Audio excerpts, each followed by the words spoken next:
Welcome to tasty kingdom. நம்ம இன்னைக்கு செய்ய போகிறது கொத்தமல்லி சாதம். கொத்தமல்லி சாதம் செய்யறதுக்கு 2 ஸ்பூன் எண்ணெய் கடாய் வச்சு 2 ஸ்பூன் எண்ணெய் விட்டு ஒரு துண்டு இஞ்சி நறுக்கி வச்சுருக்கேன், அதை சேர்த்துக்கணும்.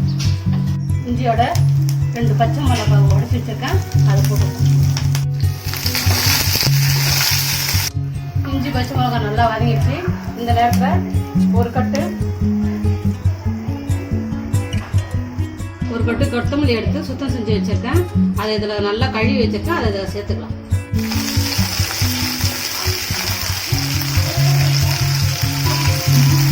நல்லா வதக்கி அரைச்சிக்கலாம்.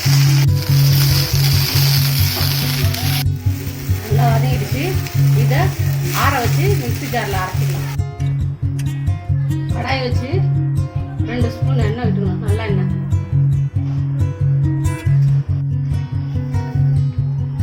எண்ணெய் காஞ்ச உடனே 1 ஸ்பூன் கடுகு சேர்த்துக்கணும். கடுகு பொரிஞ்ச உடனே 1 ஸ்பூன் கடலைப்பருப்பு சேர்த்துக்கணும். கடலைப்பருப்பு நல்லா வதங்கிடுச்சு. இந்த நேரத்தில் 2 காஞ்ச மிளகாய் எடுத்து உடச்சி வச்சுருக்கேன், வதங்கிடுச்சு. இந்த நேரத்தில் அந்த கொத்தமல்லி அரைச்சி வச்சிருக்கல, அதை பேஸ்ட்டு சேர்த்துக்கலாம்.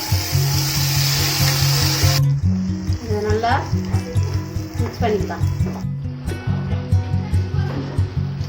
இது கொதிக்க சொல்லு, சாப்பாட்டுக்கு தேவையான அளவு உப்பு சேர்த்துக்கலாம். கொஞ்சம் நல்லா வதங்கிடுச்சு. இந்த நேரத்தில் நம்ம சாப்பாடு சேர்த்துக்கலாம். ஒரு கப் சாப்பாடு எடுத்து வச்சுருக்கேன், இதை சேர்த்துக்கலாம்.